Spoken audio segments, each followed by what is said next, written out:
आप अगर कपटी हैं, छली हैं, बेईमान हैं, प्रपंच हैं, जैसे भी हैं, झूठ बोलते हैं, निंदा करते हैं, चुगली करते हैं, गलत काम करते हैं, तो भी मेरा निवेदन है शंकर के मंदिर जरूर जाओ, शंकर की कथा में जरूर बैठो। क्यों?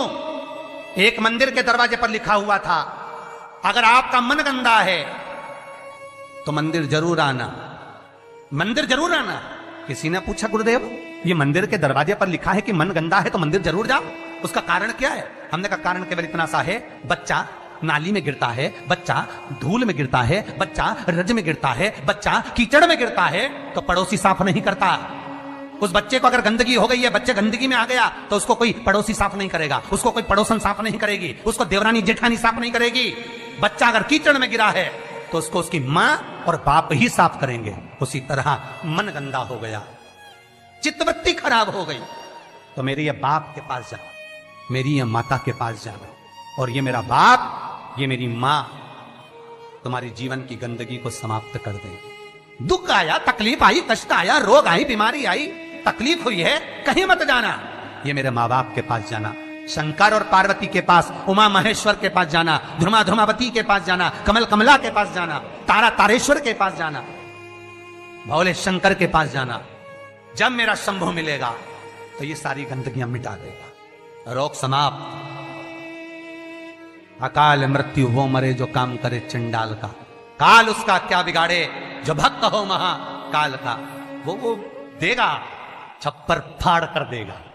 फिर निवेदन करूंगा, जितने कथा करवाए हैं, जितने कथा सुन रहे हैं और जितने पुण्य स्मरण दान स्मरण आदि कर रहे हैं, लिख कर रखो तारीख कि तुमने जो दान पुण्य करा है, तुमने जो ये 300 वर्ष में पढ़ने वाली इस श्रावण के महीने में तुमने जो कथा सुनी है, अगला श्रावण आए तुम बताना जरूर कि कितना पुण्य मिला है, कितना फल मिला, कितना लाभ हुआ, कितना धन कमाया, कितना वैभव कमाया। तुमने तो केवल कुबेरेश्वर महादेव के लिए दिया, तुमने तो केवल वृद्धाश्रम के लिए दिया, तुमने तो केवल गौशाला के लिए दिया, पर उसका पुण्य तुमने कितना कमाया, उसका लाभ कितना मिला।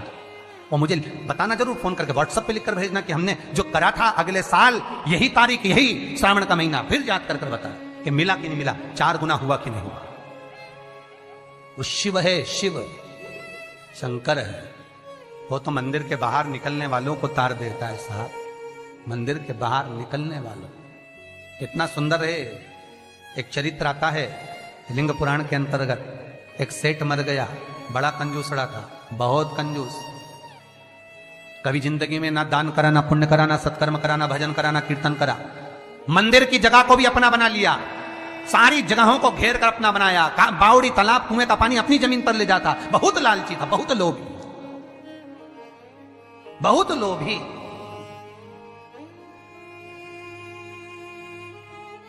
बस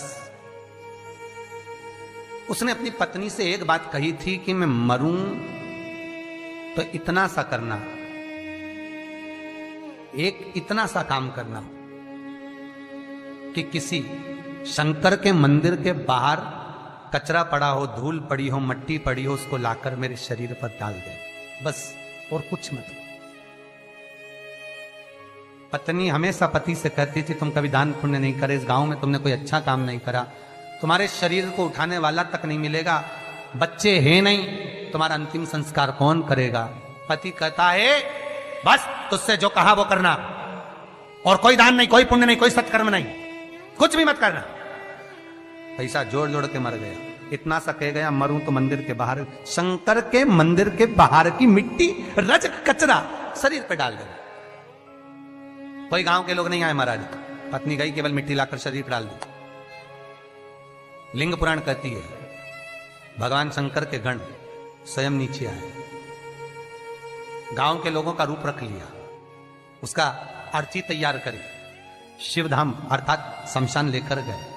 तो पत्नी पूछती है तुम कौन हो? गांव के लोग तो आए नहीं, तुम हो कौन? शिव के गण कहते हैं भगवान ये तुम्हारा सेठ है ना, गांव में दान नहीं करता था, बाहर दान करता था, हम बाहर से आए। अच्छा, मेरे पति को शमशान तक ले चलो। ले गए। कहते हैं शंकर के दरवाजे की मात्र रज, मात्र कचरा, मात्र भूमि की मिट्टी शरीर पर पड़ी थी। शंकर शमशान के दरवाजे पर खड़े होकर उसका वेलकम कर रहे थे, स्वागत। कि पूरी जिंदगी भले तूने नरक बाड़े में निकाली, पूरी जिंदगी भले लूटने में निकाल दी, पर अंतिम समय सुधार लिया। अंतिम समय को सुधारने का भी एक क्रम हमारे शास्त्र कितनी सुंदर बात कहता है महाराज, कितनी सुंदर बात। 3 धनभागी हैं, 3 धनभागी हैं। पहले नंबर पर भीष्म पितामह, जो भगवान कृष्ण के दर्शन करे, जिन्होंने भगवान कृष्ण का बचपन से लेकर जवानी तक का दर्शन करा। दूसरे नंबर पर धनभागी हैं दशरथ जी महाराज, जिन्होंने राम जी के दर्शन करे, राम दशरथ जी के घर में जन्मे। कितने किस्मत वाले होंगे। और तीसरे नंबर के किस्मत वाले धनभागी हैं गिद्धराज जटायु, जिन्होंने प्राणों को त्यागा तो राम जी की गोद में त्यागा। शास्त्र कहता है इन 3 धनभागियों में, इन 3 किस्मत वालों में भी प्रबल किस्मत वाला है गिद्धराज जटायु। क्यों? क्योंकि भीष्म पितामह के प्राण छूटे जब कृष्ण सामने नहीं थे। दशरथ जी के घर में भले राम जन्मे, पर दशरथ जी के प्राण छूटे तब राम सामने नहीं थे। और गिद्धराज जटायु, जिसने जीवन भर मांस खाया, पर जब प्राणों को त्यागा तब राम को सामने पाया, डर गया। बचपन गया जाने दो, जवानी गई जाने दो, अधेड़ी गई जाने दो, पर बुढ़ापा मत बिगड़ने देना। बुढ़ापे में शंकर के चरण पकड़ लेना, शिव के चरणारविंद पकड़ना, मैं कहीं नहीं जाऊंगा। बीमारी भी दी है तो तूने दी है, सही करेगा तो तुम्ही ने दर्द दिया है, तुम ही दवा दो।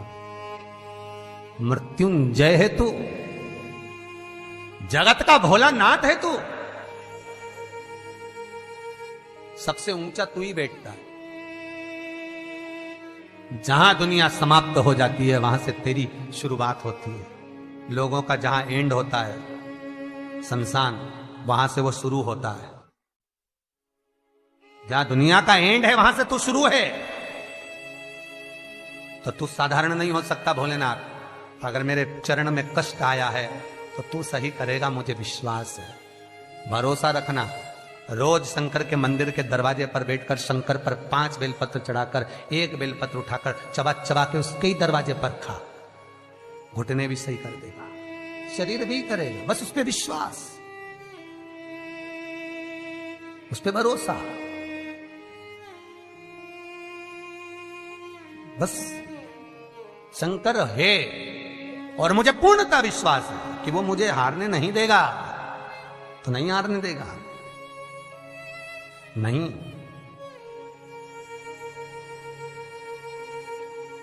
वो जीतने का लक्ष्य तत्व शिव ही दे सकता है, दूसरा नहीं। शंकर के सिवा कोई नहीं हो सकता।